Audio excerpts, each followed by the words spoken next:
আসসালামু আলাইকুম বন্ধুরা, এই ভিডিও ক্লিপটিতে আমরা স্পোকেন ইংলিশে গেটের ব্যবহার সম্পর্কে জানার চেষ্টা করব।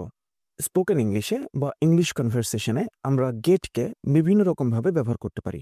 এই ভিডিও ক্লিপে আমরা দেখার চেষ্টা করব যে গেটকে আমরা কোন কোন ক্ষেত্রে ব্যবহার করতে পারি। প্রথম যে কনসেপ্ট আপনাদের সাথে শেয়ার করতে চাচ্ছি, কনসেপ্ট 1, যেখানে বলা হচ্ছে কোনো কিছু অর্জন করা, টু অবটেইন, কোনো কিছু গ্রহণ করা, টু রিসিভ, বা কোনো কিছু ক্রয় করা, টু বাই বোঝাতে আমরা গেট ব্যবহার করতে পারি।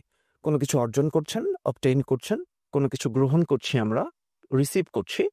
রিসিভ মানে গ্রহণ করা, কোনো কিছু নিচ্ছি বা কোনো কিছু ক্রয় করছি, কিনছি, আমরা ক্রয় করছি, এমনটা বোঝাতে আমরা এই তিন ক্ষেত্রে অর্জন করা, গ্রহণ করা বা ক্রয় করা, এই তিন ক্ষেত্রে আমরা গেটকে ব্যবহার করতে পারি।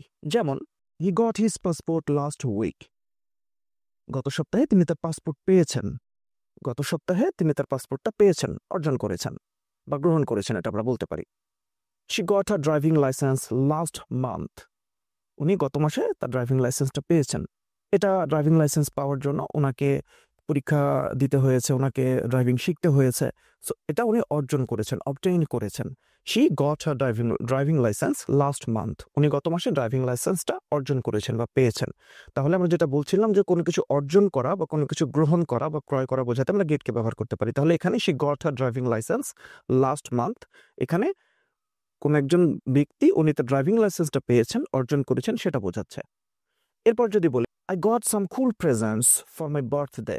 আমি আমার জন্মদিনে অনেক দারুণ উপহার পেয়েছি, আমি রিসিভ করেছি। অনেকেই আমাকে অনেক দারুণ দারুণ উপহার দিয়েছেন, সেগুলো আমি রিসিভ করেছি। তাহলে কোনো কিছু গ্রহণ করা বোঝাতেও আমরা গেটকে ব্যবহার করতে পারি। I got some cool presents for my birthday, এখানে গেটকে আমি পাস্ট টেন্সে ব্যবহার করেছি। Goat, I got some cool presents for my birthday. আমি জন্মদিনে অনেকগুলো দারুণ দারুণ উপহার পেয়েছি, অনেক চমৎকার চমৎকার উপহার আমি গ্রহণ করেছি। অনেকে আমাকে দিয়েছেন, আমি রিসিভ করেছি, সেগুলো গ্রহণ করেছি। I got an email from my friend. আমি আমার বন্ধুর কাছ থেকে একটা ইমেল পেলাম, গ্রহণ করলাম। আমি গেট থেকে গট করেছি, পাস্ট টেন্স করেছি। এরপরে যদি আমরা বলি, I got a new coat from Gulshan, Dhaka. আমি ঢাকার গুলশান থেকে আমি নতুন একটা কোট ক্রয় করলাম। এখানে গট বা গেট, যেটা আমরা গেট হলে প্রেজেন্ট হতো, গট মানে এটা past. I got a new coat from Gulshan, Dhaka. ঢাকার গুলশান থেকে আমি নতুন একটা কোট ক্রয় করেছি। তাহলে এখানে গেট অর্থটা হচ্ছে কেনা। আমি কোট কেউ আমাকে দিয়েছে অর্থে বোঝাচ্ছি না, আমি বলছি যে আমি হচ্ছে গুলশান থেকে একটা কোট ক্রয় করলাম বা কিনলাম। They got a new television for their sitting room. তারা তাদের বসার ঘরের জন্য বা ড্রয়িং রুমের জন্য নতুন একটা টেলিভিশন কিনলো। They got a new television for their sitting room. তাদের বসার ঘরের জন্য নতুন একটা টেলিভিশন কিনেছে।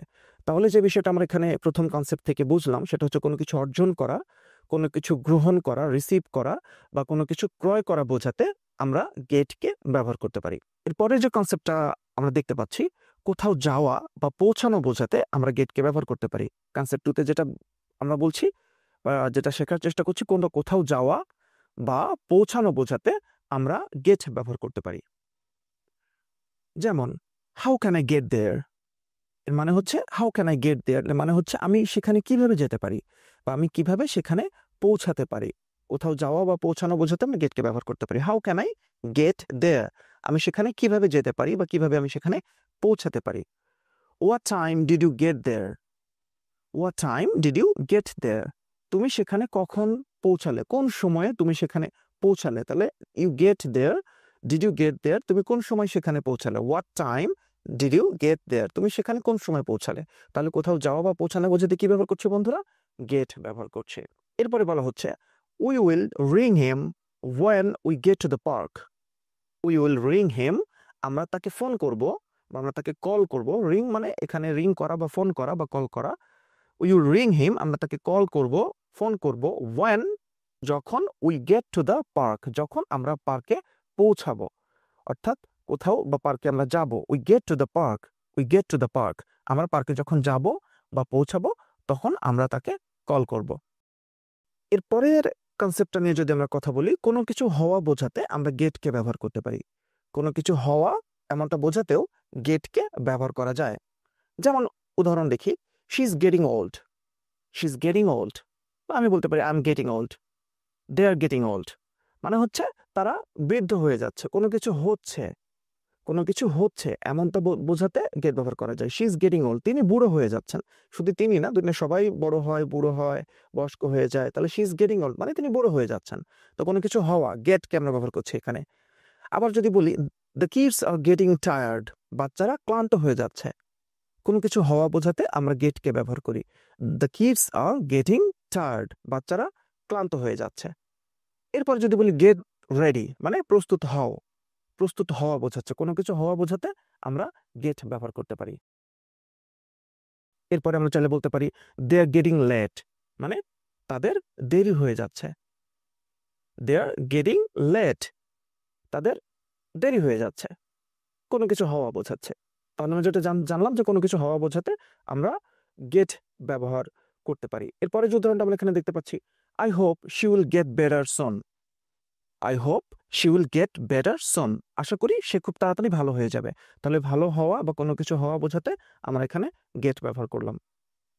তাহলে বন্ধুরা, আমরা গেটকে কোন কোন ক্ষেত্রে ব্যবহার করতে পারি? কনসেপ্ট 1 আমরা শিখেছিলাম যে কোনো কিছু অর্জন করা, অবটেইন করা, কোনো কিছু গ্রহণ করা, রিসিভ করা বা কোনো কিছু ক্রয় করা বোঝাতে গেট ব্যবহার করা যায়। এরপরে কোথাও যাওয়া বা পৌঁছানো বোঝাতে গেট ব্যবহার করা যায়, আমরা কনসেপ্ট 2-তে শিখেছিলাম।